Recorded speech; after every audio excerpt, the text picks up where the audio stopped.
We're not stopping. We're going to keep on rolling, baby. Rolling, rolling, rolling. Alright. Let me go back up here so I can just take a little bit more time. These I have my dikes. I have just regular pliers, your monkey wrenches, whatever. Locking pliers. Snips. 10 snips. Just pretty much a little bit of everything. These right here. It's a gimmick. Don't ever buy this crap. I got 2 sets. This one and this. It came as a set. Yeah, it just freaking sucks. Like, look at this. Like, it's not even tightening. Way down here, it's not even tightening. Oh, there. That did pretty good. Anyways, so whenever you're working, you don't need to be messing with that crap. It needs to work first time. This little picker-upper thing comes in really handy. Like a 99-cent tool at Harbor Freight. Oil filter wrench. Works good.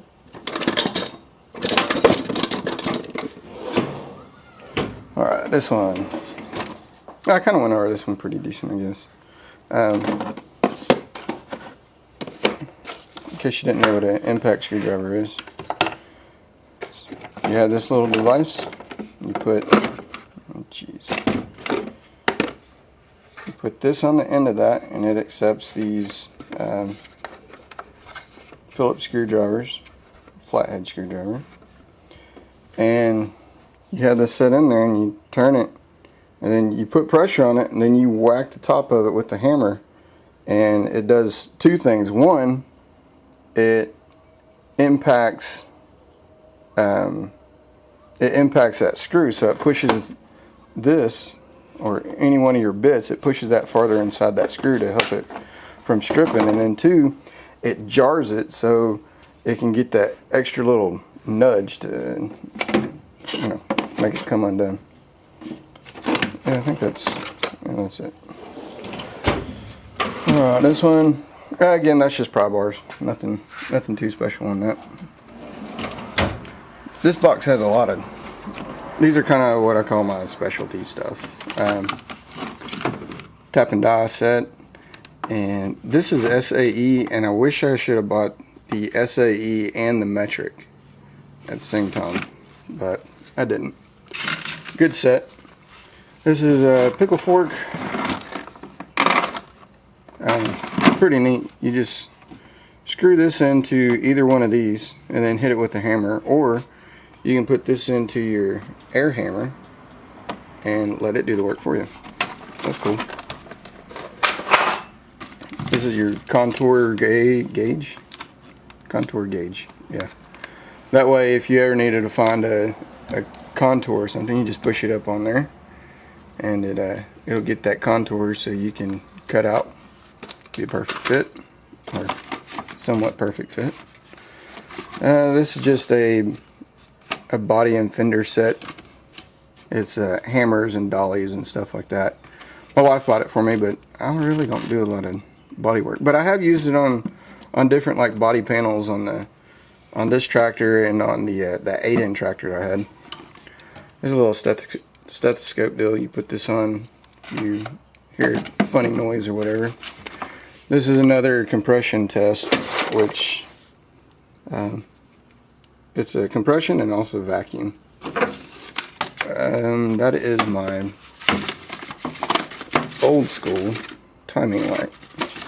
Dang it. Bearing presser. See, it's starting to separate down there. That'll help pack your bearings for you, so it's not as messy. Still messy. Vacuum gauge, and this has all kinds of. Wish that wasn't. Well, you can see all different stuff. I use that quite a bit. It's good for bleeding brakes and stuff. Put all this back over here. This is a wand. It's to find. Well, you can see like nails and stuff. So before you run it through a planer, or even if you're going to cut it on your table saw, those blades get expensive. Here is a tubing bender. And then this last one, this is just a little handheld one. Oops. Just a little handheld one.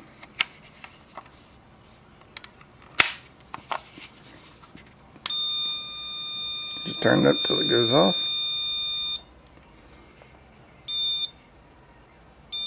Nuts. I mean, even though this is big, pretty sensitive. So that's that. Let's stick all this stuff back in here.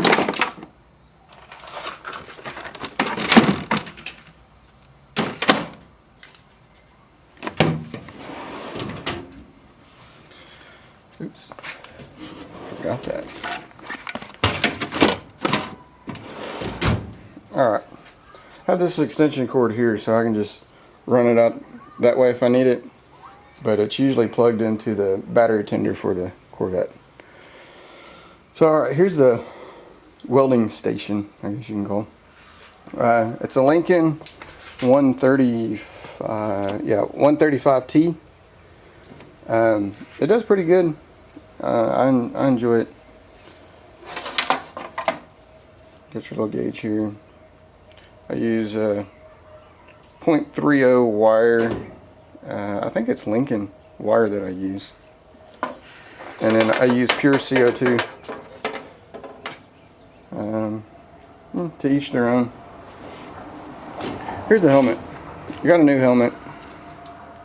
And I like it a lot, except one kind of major drawback. Hang on a second.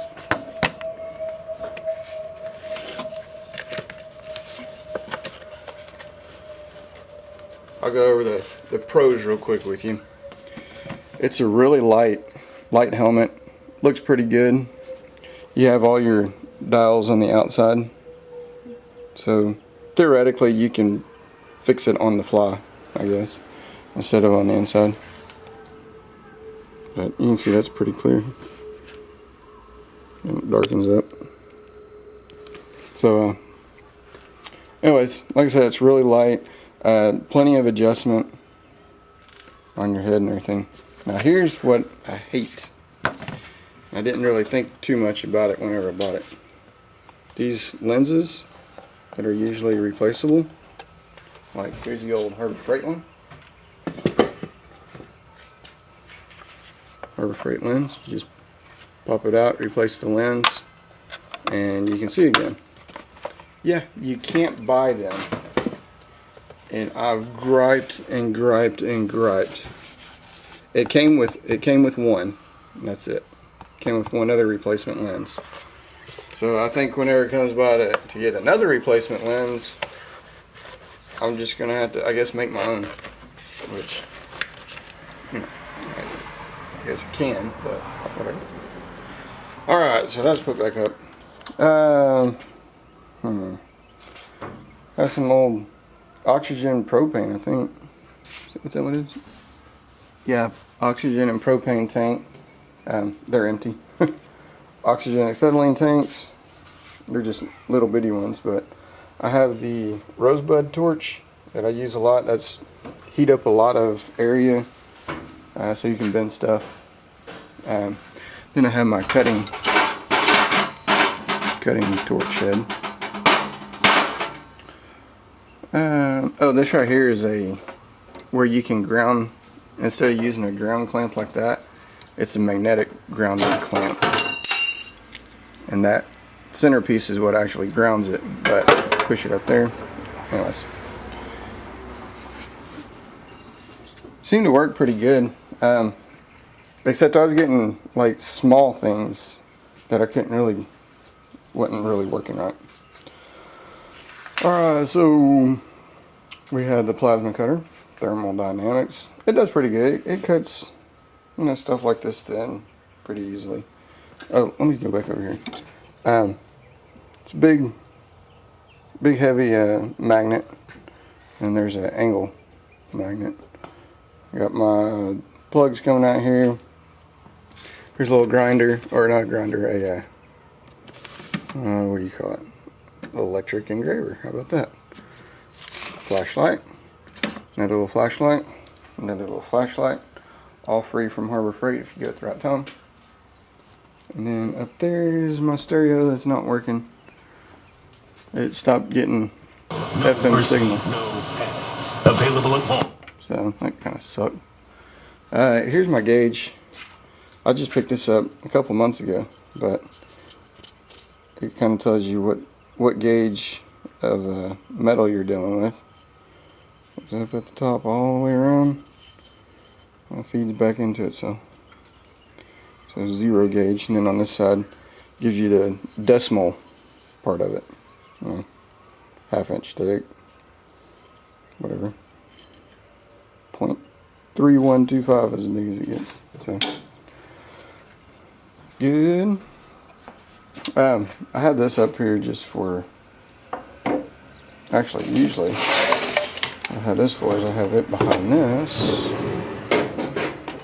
which that's what this is for. Also, it's just to deflect the grinder. But so I got the belt disc sander. It does pretty good. Not a big deal. This also rotates up like that if you need it that way. And then of course the disc part and fence and all that. So here's the grinder that I got. Really like this grinder. It's a pretty meaty one.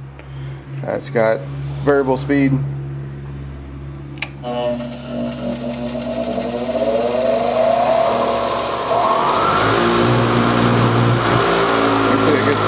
It's going pretty good.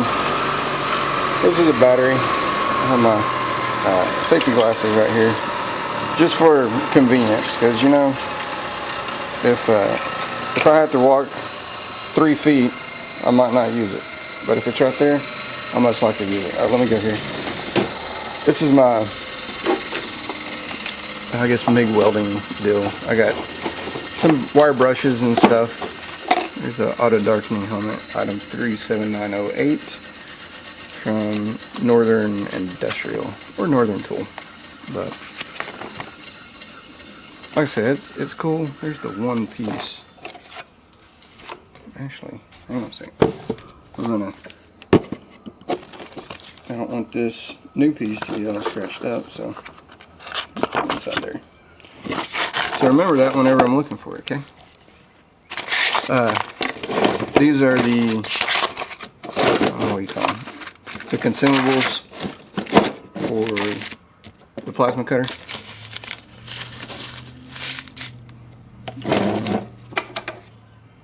Chalk. Some more gloves, work gloves. This fan is a bad to the bone fan. Like, it gets with it. It's really, really heavy though. I was going to put it on a stand, but if I did, it'd just blow over unless I did something really stupid. Like build a house for it in order to sit in there. Let's see, in here there's not much in these. There's a couple. This is a more fine grain grinding stone, and then that's another wire wheel. And then it has some trash bags on there. This over here, brake fluid, cleaner. This is all to wash the cars. Of course, got some more of that stuff. I'm telling you, I like that stuff. It works good. This is where I usually have all my WD-40 stuff like that, and I keep my carburetor cleaner. See, I've used 1, 2, 3. I've used 4 of them, so I need to replenish that. This is the battery cleaner acid detector. Works really good. Sprays on white, I think, and turns pink. Or maybe it sprays on pink and turns yellow, or maybe it sprays on yellow and turns pink. Yellow foaming turns pink. Yeah, if it detects any corrosion, it turns pink. Works good. You can also use baking soda and hot water, I think. Just chain lube, some battery protector, so after you're done cleaning it, spray it off with some battery protector, and it kind of seizes it up. Some white grease. good old Rain-X. What all do I have back there? These things right here, that goes for the ladder over there. Got some tires, some 35 roll chain. There's an old carburetor. It's bad, I think. Some tubes of grease, which I don't really like, but whatever. Some hand cleaner. Just put it in an old liquid soap dispenser, whatever. And this is for drywall. I got tape and mud. Well, mud, tape, and then the knife putty, I guess is what you call it. I don't know.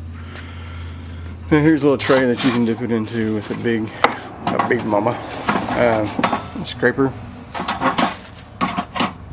It's back in there. Oh, that's some.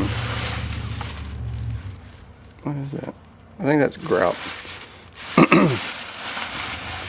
And a whole bunch of weed eater line, which I think I had this given to me, but I think this line is too small for what I use. But anyways, little drain pan, just a bunch of stuff. Jack stands, empty container. This all went to. Oh, that's cool. It's still kind of full. So I'll go up here. Spray paint. Anyways, this is more of the cleaner for the cars and stuff. Yeah, so there you go. I guess I kind of already talked about on this side, but that's pretty much it around here. Oh, I did make these extend out whenever this was working. It's really cool. You can have it extend out, turn that way, whatever. But no, it decided not to work anymore. Piece of crap, took me off. So I put up that light there. I got, oh okay, got that light over there. This big long light. It's 8 foot and then 4 foot. It's 4 foot. That's 4 foot. And up here is just an extension cord. Pulls down. It's got three prongs on it. And I got my hole digger thingy over there. Just some miscellaneous scrap wood and some MDF. But yeah, y'all comment, rate, and y'all post a video. Let me see what you guys have. Talk to you later. See ya.